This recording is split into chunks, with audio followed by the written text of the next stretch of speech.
We'll wait to get started once we get everyone in here, though. But thank you guys for joining today, taking time out of your busy day for our first town hall for bee coaching and consulting interview with the top producer. So I'm just going to start talking and just keep going. So we are going to we'll open it up for questions.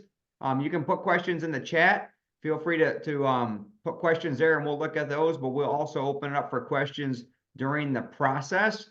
So again, this is our first town hall meeting. Before we get started, I did want to mention two other events. We have our Super Saturday event coming up on the 27th in San Antonio. More details will come, so be on the lookout. That'll be out there shortly. Also, our bigger event, which is going to be our first Accelerate event, and that's going to be in Dallas, Texas on April 20th.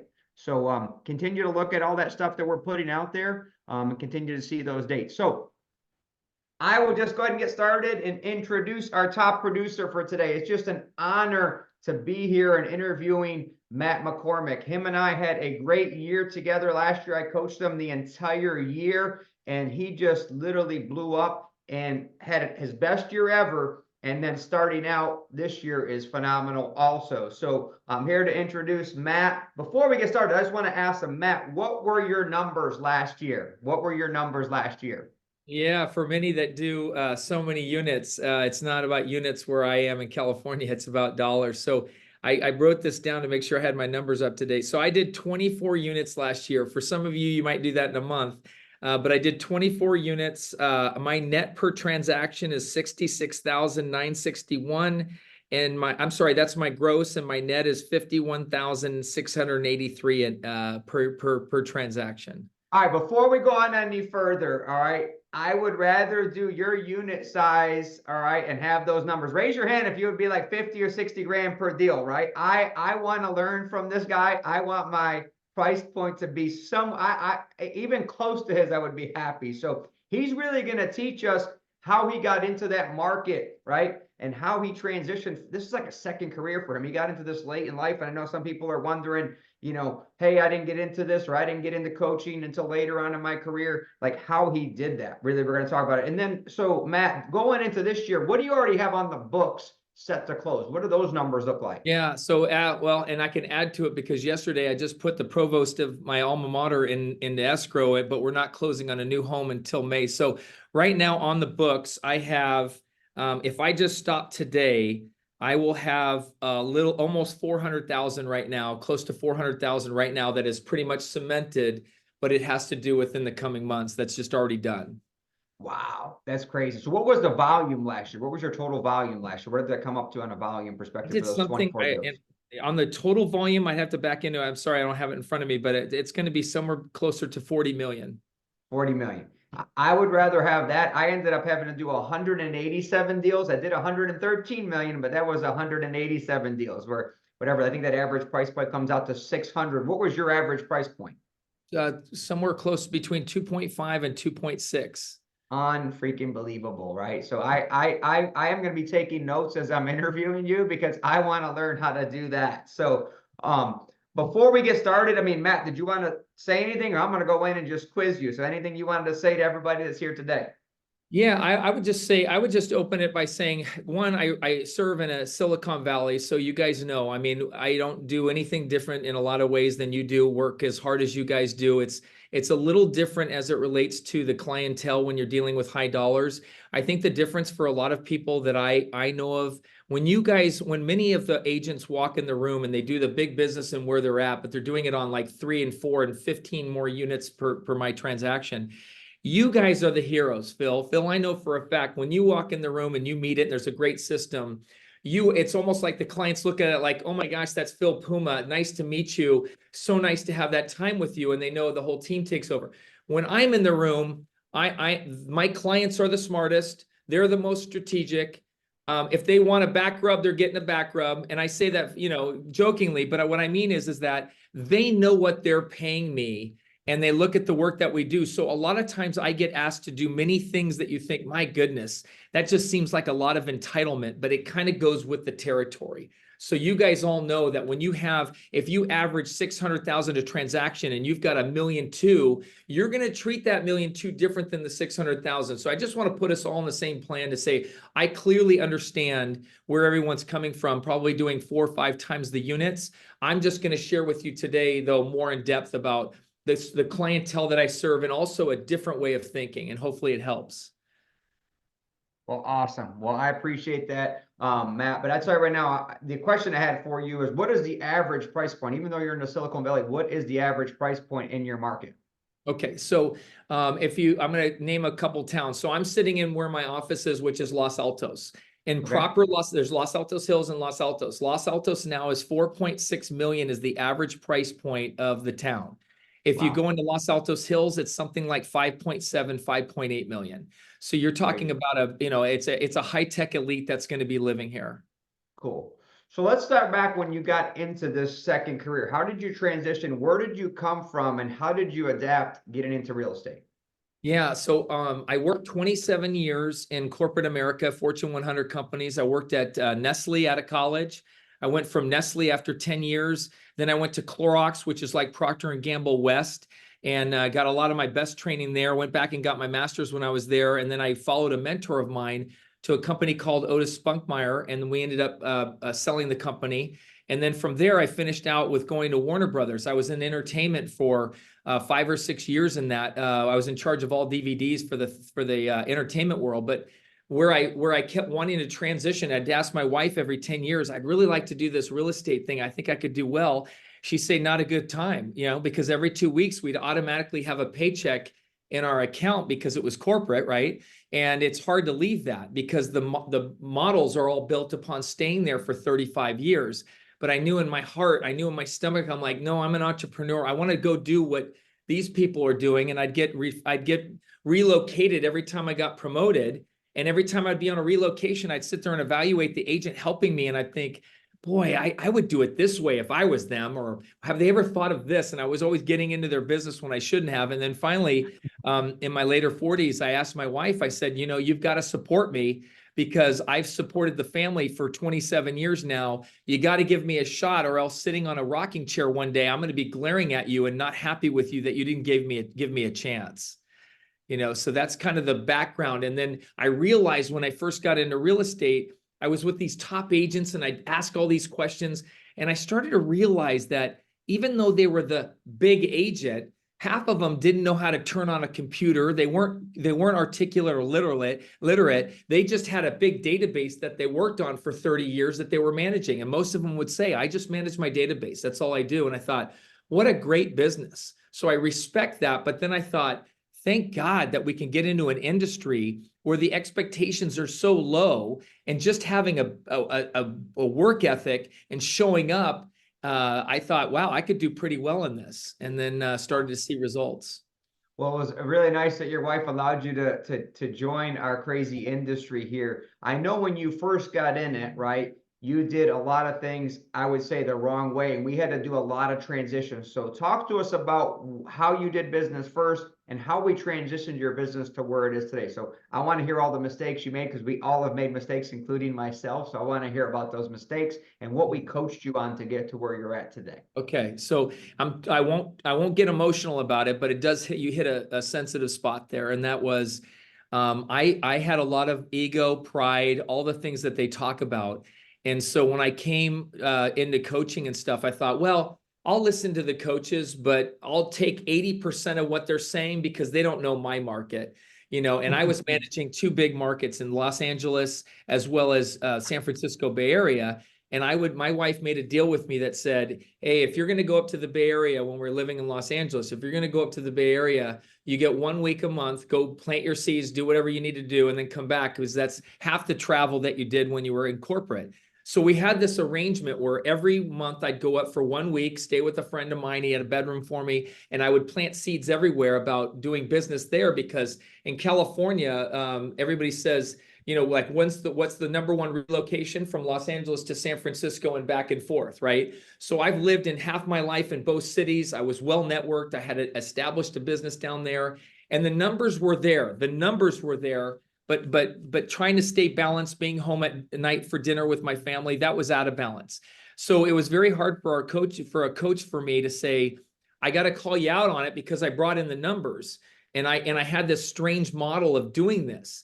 But the other part of it was, I finally got called out by a coach and said, why are you doing coaching? I'm coaching you, I'm mentoring you.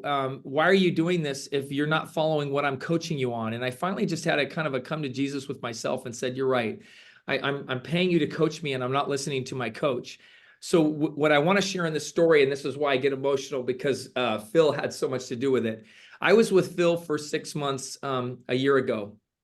And I told Phil, I said, Phil, I'm putting this all on you. I said, this is really hard for me to give up a Southern California market when I put my heart and soul into it and just focus in on the Bay Area. This is hard because I feel like I'm letting clients down and this and that. And I said, you're going to have to, like, I'm putting the onus on you. And he said, we're going to get there. I got your back.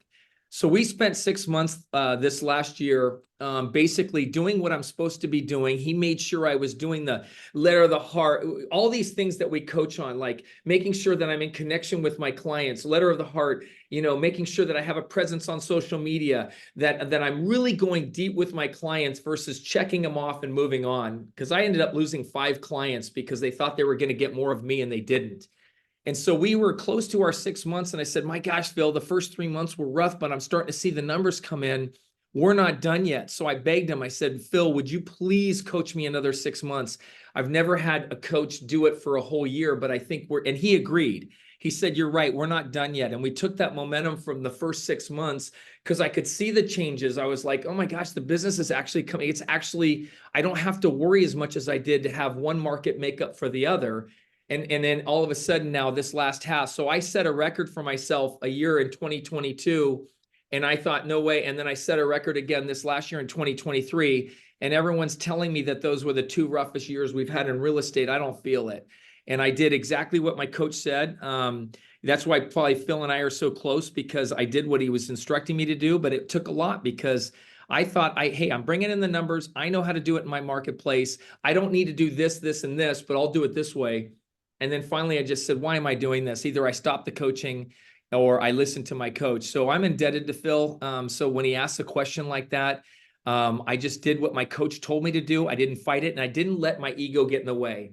And my ego and pride was what was stopping me from like really blowing up. And so that's why I can share with you the numbers that I opened this meeting with, because I say it because every one of you can do the same thing. I am no different. In fact, I'd say, in the industry, the average age in my marketplace is probably a good 10 years younger than I am. But I just listen to my coach and do what they tell me to do. And I've had that success in one of the most competitive markets, which is Silicon Valley. It doesn't get more competitive. I love that. The couple things that I took away is number one, what he said is get your ego and pride off to the side and the importance of actually listening to your coach. When you listen to your coach, we are here to help you. It'll take you to that next level. What Matt and I talked a lot about during that process, we're big sports people. Obviously, he was in a professional sports family, which we'll talk about. And I used a lot of sports analogies, what got him to realize that and make a difference. So number one, the importance of just surrendering and listening to your coach, because we're here to help you. We want to make a difference, and we know what's going to work and what's making you more profitable. And he talked about being out of balance and make you more balanced. So we're not looking at just the profitability. We want to make you more balanced and then talk about profitability. So I want him to touch base after this on those 2 things. But then he talked about deepening his database. There's no way when you have 2 markets, right, and you're spread too thin, it's hard enough. I don't know how he could even try and do it. It's hard enough for me. And I've been doing real estate for 20 years in the market I'm at to be able to take care of those relationships. I could not even imagine being in 2 separate markets. So we really got him to focus his database and his location and area, which made him give that amazing experience that those people and those high dollars need. So I think you have to really look and narrow that down and get that right in there. So Matt, I want you to talk about really making that change, how it made you more profitable, but also how it made you more in balance and just a better relationship, with your wife, with your daughters, and just having that better family experience also. Yeah. So one of the things that when Phil was coaching me is that, you have to know your numbers, right? You have to know your numbers, but you have to know your numbers in a way that's going to help you. So I knew for myself is that I can't serve the clientele that I have to do mega units because there's not enough of me or the team. And it's the type of service that they're looking for. So when we dove into the numbers, I started to realize, you know what, I need to step it up even more, because when I first came in, it was just a little over $1 million. That was my average. And now it's closer to 2.6, which makes a huge difference. But I also did some of the things that other mentors that are either on here or listening in that they did. And that was vision planning, something that I thought, oh, we don't need to do vision planning. So we did vision planning for as a family a month ago. And it was the first time we ever did it, which made some major changes in how we're looking at the future, so that I can get more involved with how my kids are thinking. Because I have 2 daughters that are adults now, but also for Kathy and I, we just talked about, like, where are we going with all this? You know, it's a great industry. She saw how happy I was, but we got to make sure that we have our, like, what are we doing with it with our downtime? And so I think a lot of the coaching, which really helped, was to bring more balance in my life. Phil is very big on, and I bring this up, Phil, you're a great example, but like the way you coach those men in the F3 in the mornings, I was intrigued by that, you know, and he was sharing with me what he does. And I thought, I need to do more of that. So I created my own 9x9, which is 9 things that I do before I start every morning.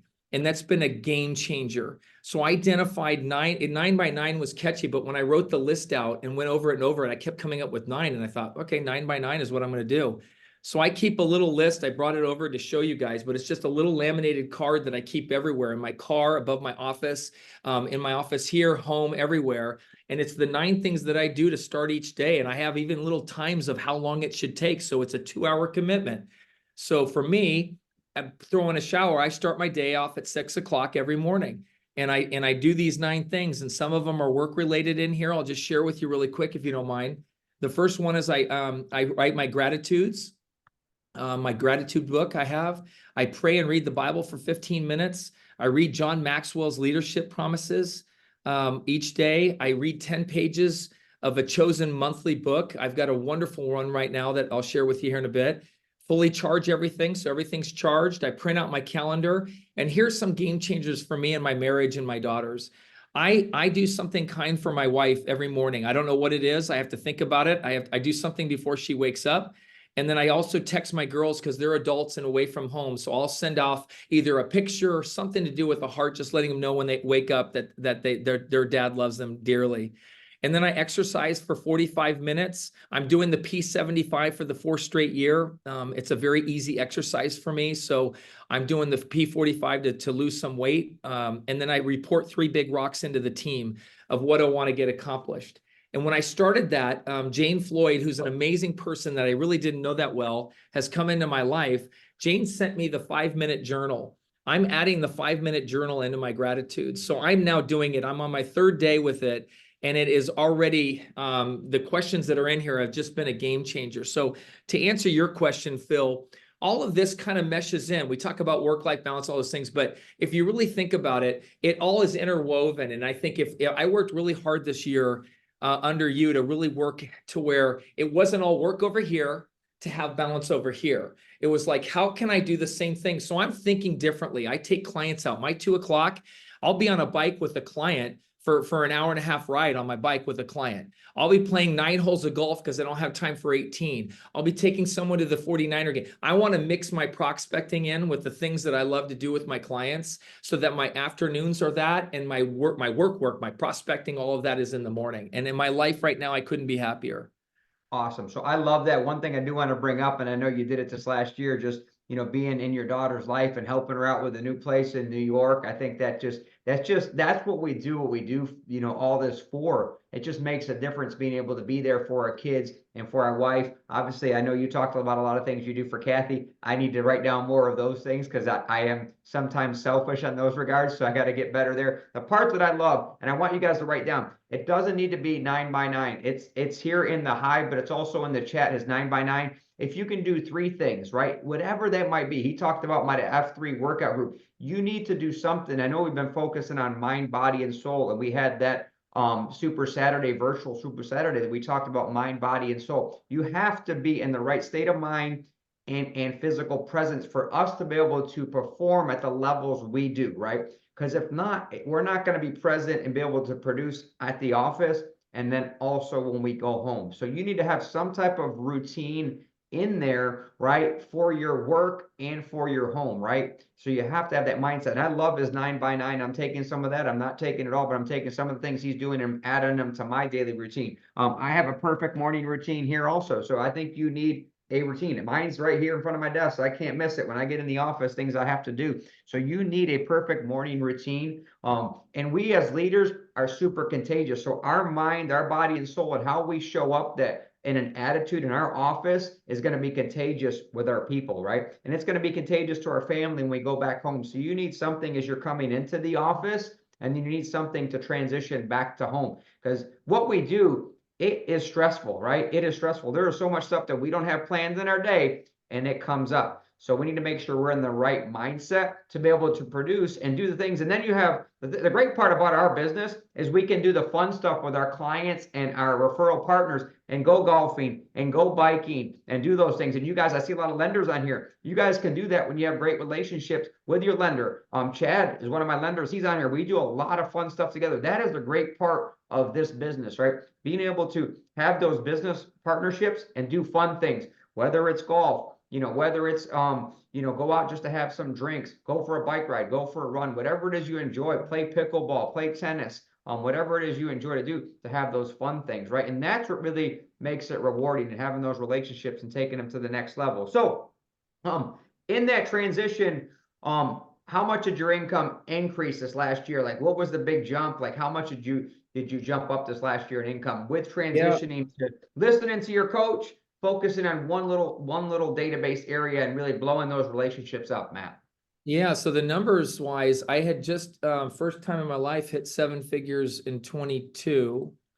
And then and that was a gross, and then this year hit 7 figures in net and far above that. So my growth this last year was close to 28%. And so 28% and in a down year. That's just crazy, dude. Great job. That was freaking awesome. oh, So thank you. I awesome, appreciate that, awesome, Phil. awesome. Yeah. One of the things that I want to share with what Phil said earlier, and I took this picture and I'd like to just share it if everybody could see this picture.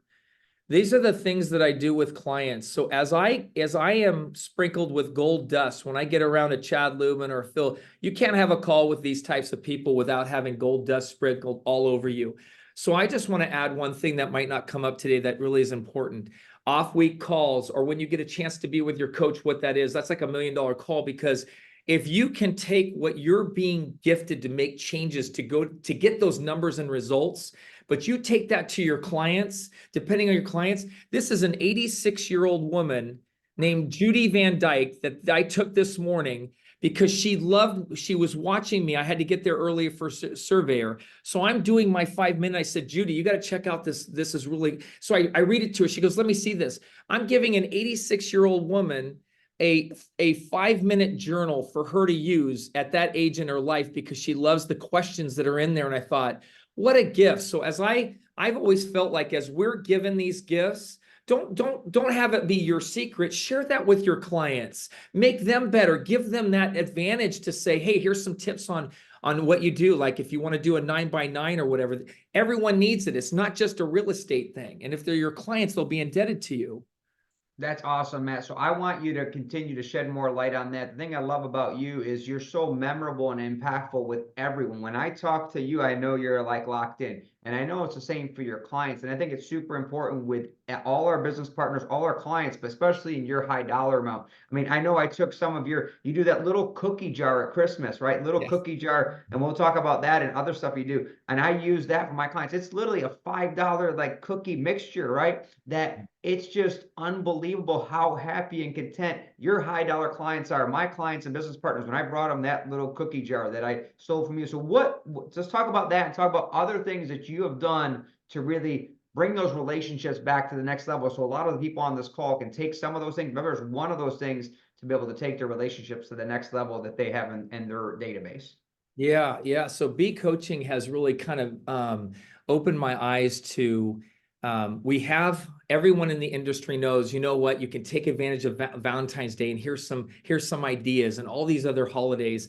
And what since I deal with the clientele and we do, our kind of our all about you form where we know everything about them, we go very, very deep. We get in with them, not just with their hobbies and activities and whatnot, but the longer those conversations come up, all of a sudden we're realizing that the parents have a passion because their youngest child has this incredible gift. And now all of a sudden they're spending a lot of time in music lessons and these things. We listen to all of these things and we try to do things where we have life experiences.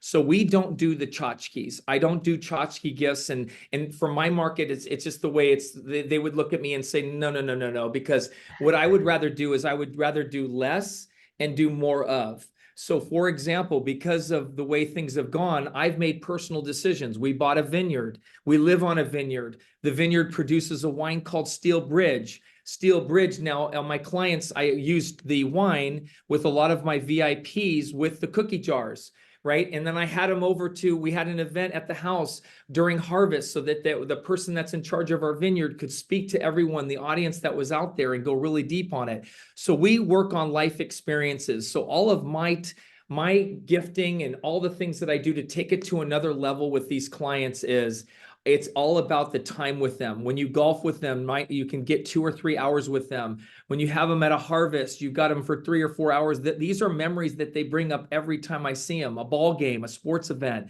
So I would rather do that. It's expensive, but I would rather do less of that, but more and go deep than I just had something dropped off in the mail. Now, keep in mind, I'm talking about a clientele that for some of you want to get to, or you're already there, then it just enhances it. Like I see Diana Dingman and some others, they know exactly what I'm talking about. It's about the experiences that we have with our clients, not just dropping off something that they would look at and throw in the trash a week later. So it's a little different. I think that's great, Matt. And you're exactly right. Diana's the same way. You guys are really personalized with the gift, and less is more. If you haven't written that down, less is more. And that's what I have to get better at. I am just like, hey, let me touch everyone because I don't want anyone to be missed out. But I think you really have to find out the people that are important and the most important, people in your database and really go deeper with them, and less is more, whether it's a big private event and doing those things. One thing, so I would write down less is more. One other thing I want to touch base with what Matt talked about. He talked about his vineyard. So what we do here at B Coaching and Consulting, on your profit and loss, we're going to start using our profit and loss. We will look at your other businesses, right? We will help you with those kind of things too, and look at that. On the personal budget, we have a personal financial statement at the bottom of that if you haven't had a chance to look at it. So we're going to look at your other businesses, right? So that's the one thing. As we start to get bigger, I'm sure everyone's got their hands in a little something else, or they might want to. So we are going to help with that. We haven't dived too much into Matt's vineyard, but the vineyard, the great part about that is he talked about the harvest and all of his people coming out for harvest. Talk about that a little bit. That was freaking amazing. All the pictures I saw, and it was just like, what you had like seconds to get everybody there because the grapes were only good for like 5 seconds or something like that. Yeah, so we're going to change it next year. Next year, we're going to have a set date, and we're going to let them know, because to the harvest, when sugar contents on grape go, if it's a warm day, it can go quick. You have 5 days lead time. So I gave everyone, I just said, they're coming on Monday. I'm so sorry, but it's Monday from basically as early as you can get there until 11 o'clock in the morning. And I had breakfast on tables and the whole thing, and a lot of them rallied. A lot of them did it. And I apologize for the short notice, but it was great because I had the experts, the people that do this in the vineyard, who's got PhDs. They were there talking to my clients in a big group as they're eating, I think I had Danish and coffee and the whole thing. And so as they're doing that, they're educating them on how does the process work for grapes? How do we know when to pick? What's the difference between Pinot Noir and a Merlot and a Cabernet and so forth? Why is where we're growing? All of this education, and mine are very cerebral. Everyone loves to know that if they leave that day and they can go home and take it for their kitchen talk to say, what an experience. It was a whole heck of a lot better than gronking spreadsheets in their corporate office that day. So they were happy to be there, and it was a great experience. And then obviously, as I've been coached, it's the follow-up. So it's not just getting them there, it's what I do with it post that event. So since I've had that event, not just the notes and the thank you cards for being there, I've had a chance to experience it by having lived very close to the beach. So I had a whole group of them just the other day. We had King's Tide, and I used that opportunity to go for a big group walk on the beach because we could get to areas you normally can't. And in doing so, everyone was so excited about what they did. You took that conversation, and next thing you know, I'm at 5:30, 6 o'clock at a wine bar with all of them just talking about and tasting different wines.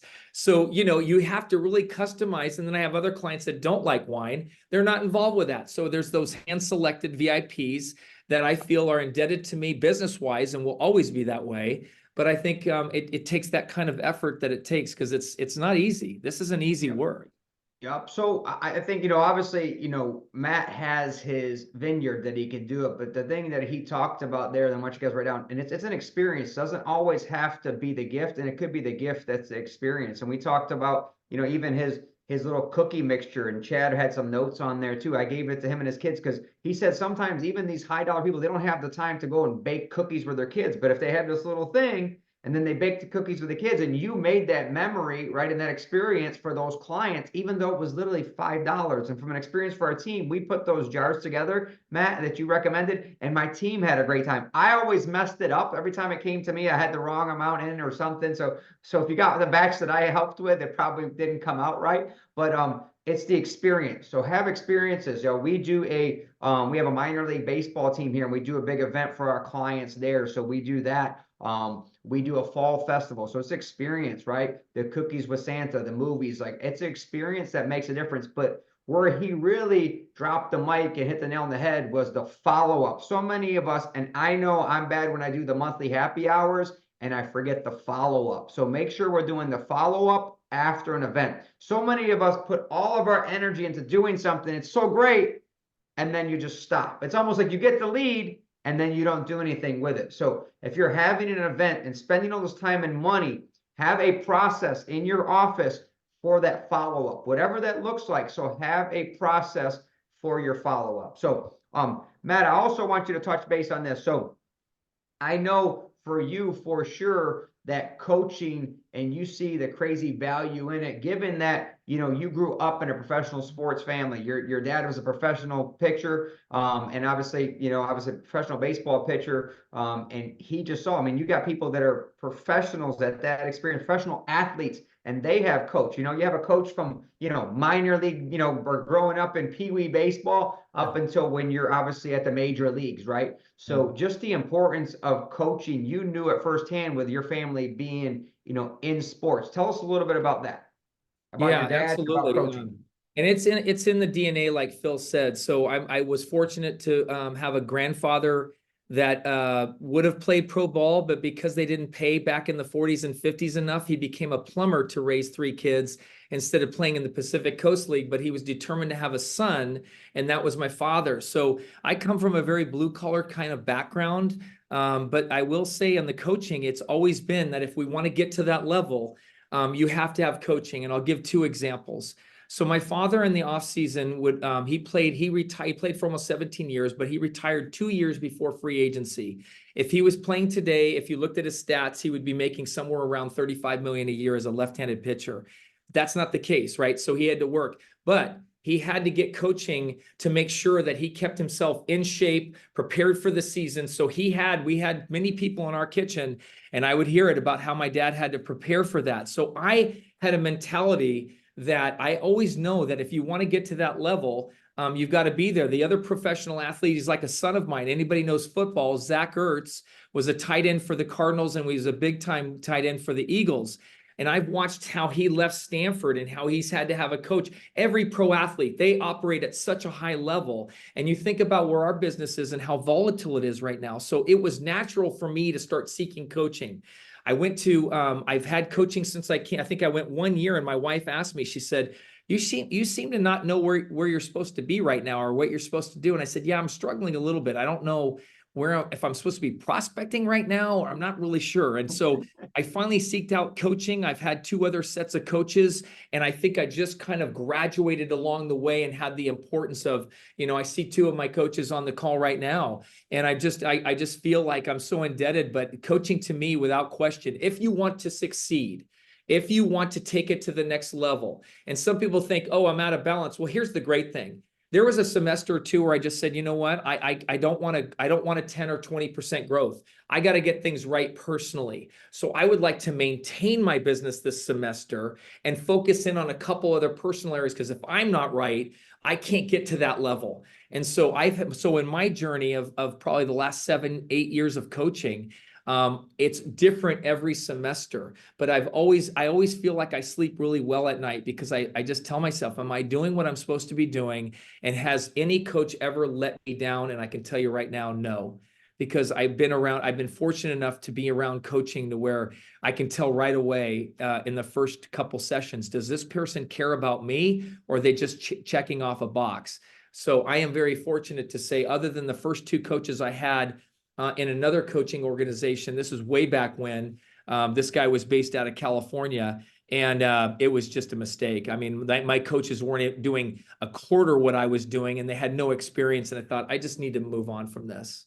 Cool. You know, And I love that you mentioned that. For me, when I coach and have coached you and many others, I just feel like indebted to make sure that I'm getting you to that next level. And I just want to learn more about you and your family and your business. And it's not even about the rewards of getting paid for that, but it's just seeing you get to the levels and you saying the things you've said. That's more rewarding than anything I do, whether it's selling houses, selling big houses, like better than a big paycheck from a house, is like seeing you get there. And I know you feel the same way. That's why you're joining the ranks and helping us out on coaching, and starting to take on some students and give back to what's really helped all of us.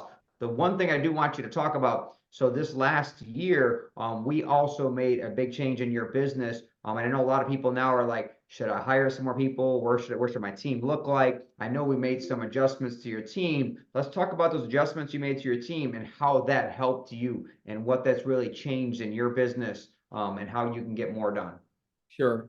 So with my crazy model that I used to have, I had 15 people. We were doing close to $100 million, and I lost 5 key relationships. And the relationships where I flat out had VIPs say, you know, I thought when I gave you the listing that I was going to get more of you, and I ended up getting what I felt like was secondary to you. And there was tension. And so I thought about it afterwards, and I thought, boy, this is not a good trend. And so Phil helped me through this. We went from 15 to just me. I didn't let one person go. It was just that they said, I want you to have your name on the signs. I want them to be back in your car. You used to get 42 leads a month. You're now getting somewhere between 10 and 14. You can't afford to keep handing out the rest of the team. You've taught them. They've got to figure out a way to get those leads that you've taught them and built the team up.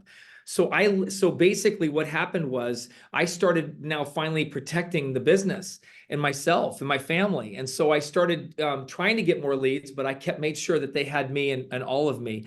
Well, slowly what happened was my team went down from 15 to me. And that's where Phil came in and helped me build it back up. We're at 5 right now. I have a wonderful RP1 that and here's some little details I need to share with everyone. It's not just about hiring that person. It's about going through the due diligence of having them do the DISC test. I used to blow that off. Oh, I remember the DISC test. No way.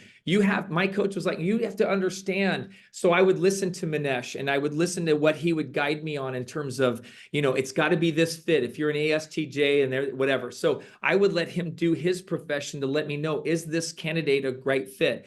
Well, right now I have 4, there's 5 total on the team. I have 4 of the others that are just a perfect fit. Our meetings every morning are so impactful, so much going on from each day that I just feel indebted to my coaches to help me do this, because my pride and ego stopped that. Those are the things that I were not doing. I wasn't listening to. And now because of that, I went from 15 to 0 for literally 7 months until Phil made sure I got it right. And now we're at 5, but with a team that is just, I'm so excited because I've never been so excited about this coming year.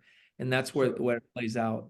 It's awesome. And you did a great job at that. And so many of us did it wrong. And I was one of those that did it. And so I went through it and I just taught you from my experience. I was up to 23 on my team. I'm now down to 12, which is a perfect size team for me. We have everyone in the right seat on the bus and we're just firing on all cylinders. Same way you had 15, but it was the wrong positions, the wrong comp plan. Everything was wrong, right? And you weren't happy. I saw it. You weren't happy. You were running crazy, but it just wasn't a fun business. And we took that down, broke it down to 0, and now you have your life back. You're making more money, super profitable. So really, we're here to help you with making sure that you're making the right hires, right? Rely on your coach, right? If you have those questions on your hiring, call us. reach out to us. We will help you to make sure your team is looking like it should, right? Especially depending on how many leads you have coming in, what your business looks like, what your vision looks like. So same thing, I had a really big business and brought it down, and we're more profitable. We're doing more business. Our volume ended up going down for a little bit, and then we're back up. And I know, for a while, Matt didn't even have an assistant. So literally he was doing everything. And I know his assistant took so much off his plate. And the great thing I love about Matt is some of us micromanage, but he has let his assistant just really run with it. And it's made a huge difference in how much more he can even deepen those relationships and take those relationships to the next level and be more profitable because it's taken off the stuff that he shouldn't have been doing. He had to do it. And we all go through those. There's times when sometimes we take on more of that clerical, paperwork stuff. We need to make sure we set it back up to get it back out to our team. When I have me having 12 team members, it's a little bit easier to be able to delegate more of that. But Matt had it to where he was doing everything. He was, me, myself, and I, he was doing everything you could imagine. But now his database, his clients are getting more of him because they're taking all of that off of his plate. So, Matt, anything else real quick you wanted to add? We'll probably have some time at the end before we open this up to questions. I know there really hasn't been any questions in the chat, but we're going to open up to questions that anyone might have for you or I. Is there anything else you'd like to add before we open it up? I would just say two things. That is, take advantage of not just the coaching time with your coach, but the off time. It's those conversations where you think you're struggling. Second thing is really try to understand your coach's model. Because what I found is I spent a lot of time, most of the time, here's my issue, help me fix my issue versus what is it? How do you think, Phil? How do you operate this way? How do you go to work every day? What do you do when you have that much personnel to make sure that you're on top of it? Those types of things. I always wanted to know. So don't just think about your issues and how a coach can fix it.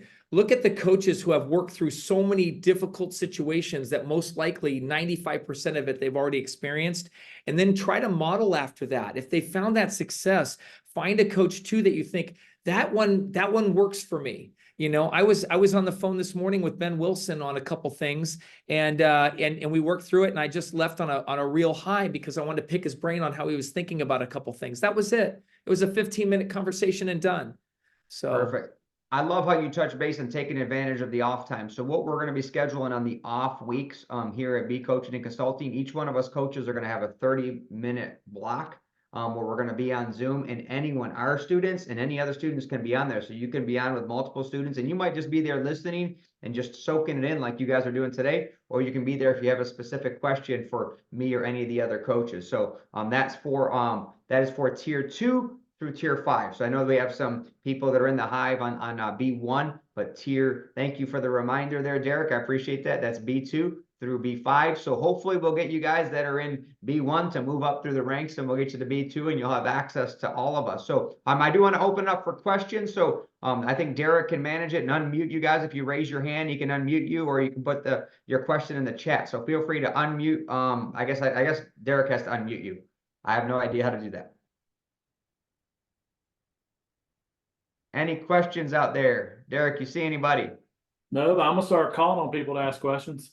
Yeah, or do you have a question, Derek? You sat there and heard a lot of what we talked about. Diana has a question. Diana's raising her hand. She's like ready to throw something at the screen. Can you unmute Diana? Let me see if I can do it. It worked. He got it. It's fine. There we go. Hi. And yeah, hi, go Niners. Right here, right, Matt McCormick. Oh, Love her. So funny. Yeah. What I was curious about is, what if somebody wanted to start a luxury area? What would you do to get started in it? Would you start doing mailings in that farm, or just try to hang around the place where they hang out? Yeah. So what I've always found success in these areas, because I think last year we counted 37 different zip codes we sold in. So when I enter it, it's the way that we coach. It's working with the financial planner. It's the CPA. It's the estate attorney. All of the professionals. Think about the lifestyle in those areas that you want to serve. What you got to think through, like where is their time? They only have 24 hours in a day. So what are the things and the services that serve in those people? And then how are you kind of working your way through those people? Because the higher the income, the more that they rely on the referral, they're closer and closer. Like most people at the high levels, at the high incomes, are 95% referral based. And if it's not referral based, they're going to vet someone out like you wouldn't believe, like almost micro, because they're protecting what they've got. And they know people will take advantage of that, right? It's like having your 85-year-old mother like I have, and you find out who called you mom and what did they want? Whoa, whoa, whoa. Protection time, right? So it's the same thing. So in terms of mailers and whatnot, I mean, everyone has a different strategy. I do mailers, but mine are all digital. We went to all digital 2 years ago. I got approval with these guys. And as long as I have that same presence, most of my clientele, you get to them electronically, not from the mail. So for me in those areas, and then you've got to look at their lifestyle and then work the back end, because as soon as they get a relationship, hi, Diana, it's Matt. Listen, I just talked to Laura Berg, who's supposedly your good friend, and I love her. She's right there. Our relationship just accelerated because I just proved my worth, because it's the triangle of trust, right? Right. You can trust Laura, Laura trusts me, you and I can trust each other. I use that in everything I do. It's all about the referral. So to answer your question, Diana, and getting into, if you wanted to, like for your example, like you're already doing big markets, but if you wanted to tap Beverly Hills, for example, you're not going to tap Beverly Hills by sending in mailers, but you'll sure get there by understanding who are those points of influence that can get you in the door. Yeah, What Matt said. Go ahead. Go ahead. I don't want to go sell Beverly Hills. I So can't stand this honestly. is what you have to do. Find out what you want and where you need to go. Any agent on here. So what you need to find out is who has the audience for my future clients. And that might be a financial planner. It might be, we talked about, I see a divorce attorney on here, right? Financial planner. It could be a state attorney. So who has the source of my future clients, right? So if it's Beverly Hills, then who has those clients? But if it's not Beverly Hills, if you want this specific neighborhood, this specific area, find out which financial planner does most business there, which estate attorney does the most business there. So you want that channel account that has the source of a bunch of clients, not just one. So one thing that Derek asked about here is the value we can give for a divorce attorney. So the value proposition we do for a divorce attorney is that we are going to make it seamless and easy for them. We are going to communicate with both parties, not just one party. So if we have a conversation with one, we always recap and speak to the other one, and then we recap it in an email. So we are truly in the middle. Some divorce attorneys do the closings also. So we say, hey, we're going to bring the closing back to you and your firm.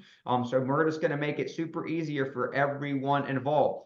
Same thing on the estate attorney. We do the same on the estate attorney side is, hey, we'll take everything off your hands from, if we have to trash out the house, if we have to stage the house, if we have to manage repairs, we will handle everything to make it easy for you and your client and the family through the estate situation. And then we will bring the closing back to you. So those are the value proposition. For a financial planner, it is bringing business to them also, right? So we have clients, and it could be the same thing. Obviously, 50% of families unfortunately end up in divorce. So we have a lot of leads that we can give, divorce attorneys, estate attorneys too. So many clients have situations where their parents have passed, and we have a referral to a state attorney. We have a referral to the state attorney for doing a will or a trust. So we have referrals. We want people that we're going to do mutual relationship with. But what I will say, I talked about having the audience for your clients. Also, the one thing and where you're going to take that relationship to the next level, you have to have some type of common bond, right? There's going to be some of us that get along with one another, and we're going to have a great business relationship because we have like-mindedness.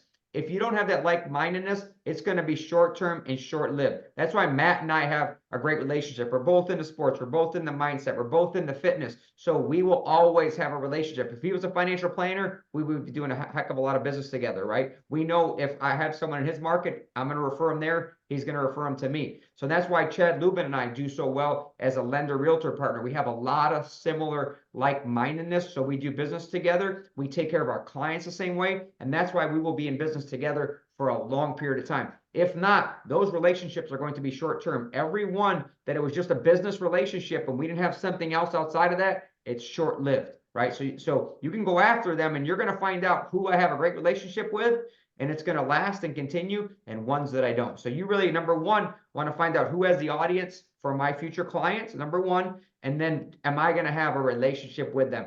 I'm an estate attorney. I've been going after estate attorneys, and I can tell I've been having lunches with them, and there's ones that I'm like, all right, we're going to have a great relationship. It's going to last.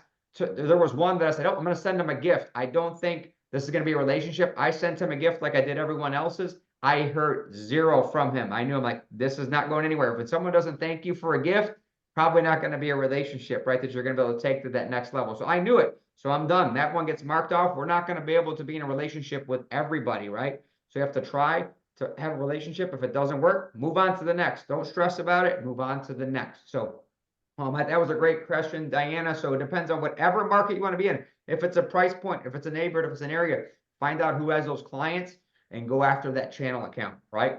So going after the onesie twosie clients with a mailing or something like that is a little more difficult than having that relationship to someone that already has a relationship and they can hand them over to you in that great relationship. So let me see if we have any other questions here in the chat.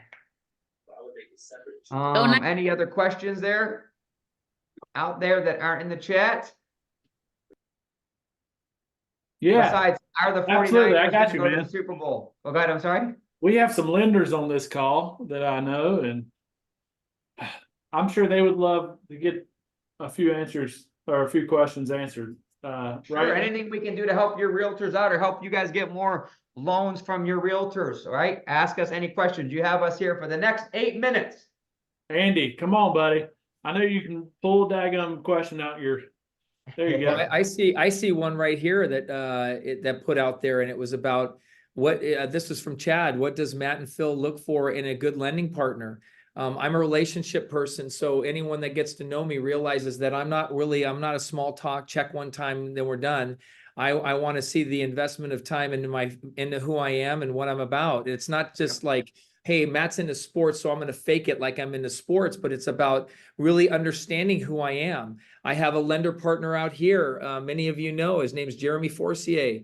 Jeremy with Forcier was smart to understand like how I tick, how I operate. He did some research on my family. Next thing you know, he wants to buy, I had an opportunity to buy seats 10 rows behind the owners of the Giants. He goes, I'd love to be in. He owns a seat. Matt Falconer owns a seat. My brother-in-law owns a seat and I have a seat. So we have 4 seats, 12 rows behind the owners at the stadium. That's where I spend most of my time when it comes to baseball season. That's investing into like myself, my love. That's how those relationships get in. It's just like anything else. I'm not a check and move type person. So, but I think everyone's a little different, but if I were a lender, if I had to reverse it and I had to be a lender, I would really focus in on where do I have like-mindedness? Where do I have someone where I'm the same person that I am, and I can do this with a realtor and get them to, like, whether I'm into cycling, mountain biking, surfing, whatever those things are, your activities, your hobbies, find that likeness, because then you live a life of pure joy, not like, oh, I've got to go do this and it feels like prospecting. I don't ever consider my day a work day. What was the one phrase that I've always heard? Choose a job you love and have passion and you'll never work a day in your life. I firmly believe that. I never want to call what I do work. I'm like, no, I've got people I've got to serve and I get to prospect in a fun way. What a life. Perfect. I'm going to add on to that, and then we're going to answer Karen Fate's question there, Matt. So for me on a lender, just so you guys know, on the lenders on that side, if a lender calls on me and they know someone I know, I will always call them back. So use a triangle of trust. Anyone they know, especially mine and Matt's personality, where we like people. But if someone just randomly calls me and they don't know anyone I know and they're just kind of, begging for business and having their hand out, that's not someone I'm going to call back. So just have a triangle for trust. Know someone who knows someone and ask for that introduction or do that. But for me, same as Matt, I want someone that I have like-mindedness. And that's why I told you Chad and I do really well together. I want them to take care of business the same way we are, with a professional presentation, and making sure they're having an amazing experience for that client. But then also one thing that Chad and I do, I'd say the third thing is we look to grow business together. We business plan at the beginning and end of every year, and we say, what's our goals? How many am I going to get to you? How many are you going to get to me? How are we going to grow this together? What other things are we going to do this year to grow both of our businesses together, right? Together is the key word. So I think whether it's a lender realtor relationship or anything else, business partner, you have to have that togetherness and and hopefully everything aligns, right? We have a lot of things that align in mine and Chad's relationship, but it should be all of your other business partners on the real estate side. I know we're talking about lender realtor relationship, but that could be attorney realtor relationship. It could be attorney accountant relationship, attorney financial planner. So any of those relationships, they have to have those elements where you're going to look to grow together, have some common bond in there, right? And just have a great experience. So, and then that makes it fun. It's fun business, fun hanging out with them. So, I talked a little bit about that on my lender relationship, but Matt, I want you to talk about your team. Karen Fate asked about the structure of your 5-person team. Yeah, absolutely. So one of the things, and I'm glad you asked that. So one of the things that I learned that where I got hurt losing relationships with, they didn't get enough of me. So instead of going down the traditional where I had what we called RP1s and RP2s, so I had like an admin support, but then I had all these other agents that I could dole off business. Now it's completely different. So now I have I'll just say the name. Shauna is my RP1. So she handles all the administrative part of it.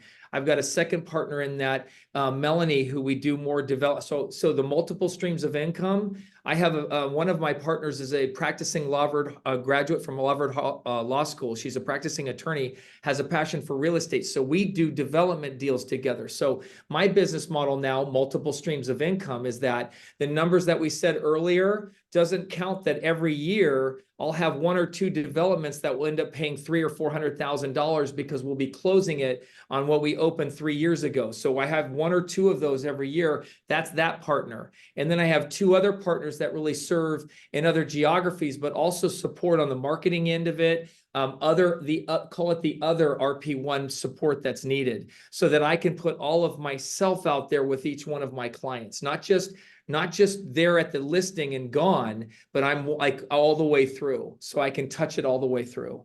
Perfect. So Matt, I'm going to shed some light on that. So when you talk about RP1s, that's like admin, operations, process people, paperwork people, right? So they take all of that off your plate. Are you the only sales guy? You're the only one with the relationships. You're the only one out there getting sales, besides obviously your other auxiliary business.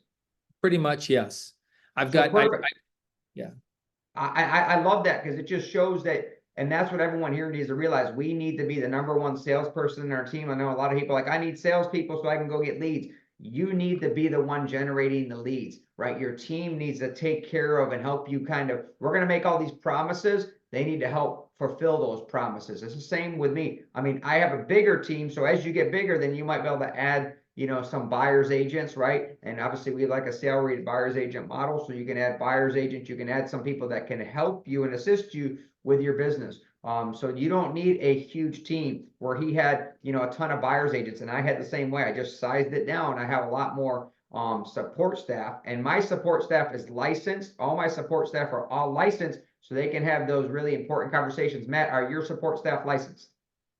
Yes. In fact, Shauna right now is almost done getting her license. She'll be done in about 2 months. She'll have her license. Perfect. I'm going to close with this. A couple of the main points that Matt talked about. #1, the importance of coaching, but not just being in coaching, surrendering to coaching and follow the process. We're going to get you to the next level with that. #2 is deepening the database, right? And less is more. Deepen into that super tight database. And #3, it was really a lot of what he talked about in his 9x9, but it's really just a routine and a mindset, and it's mind, body, and soul, and being in the right mindset, right? Those are the 3 things that I feel is super important that Matt touched on, right? Matt, anything that I left out? And I know I tried to summarize all of that. No, I would just, I would say my advice today would be, you've got some incredible coaches at B. If you look at every one of their resumes, listen to your coaches. And then as you transition in, I'm in level 4 now, and I'm still being challenged in ways I've never thought I thought I knew. And I'm, like I said, I was on with Ben today. So I would just say, get into the level of coaching that you feel like you're at right now, and know that these guys will help you in your journey. Awesome. Well, Matt, thank you very much for bringing all your knowledge and expertise and experience to us today. I want to thank you very much for everyone out there in the bee coaching and consulting world, and I appreciate you guys joining us today. Again, I want to remind you of a couple events. Super Saturday is going to be the 27th of this month, San Antonio. Details will be coming out. And then our big event, the Accelerate event, it's going to be in Dallas, Texas on April 20th. Well, thank you very much. You guys go out and be great. Go be great. See you guys later. Take care. Have a great day. Bye-bye. Bye. Thanks, Phil.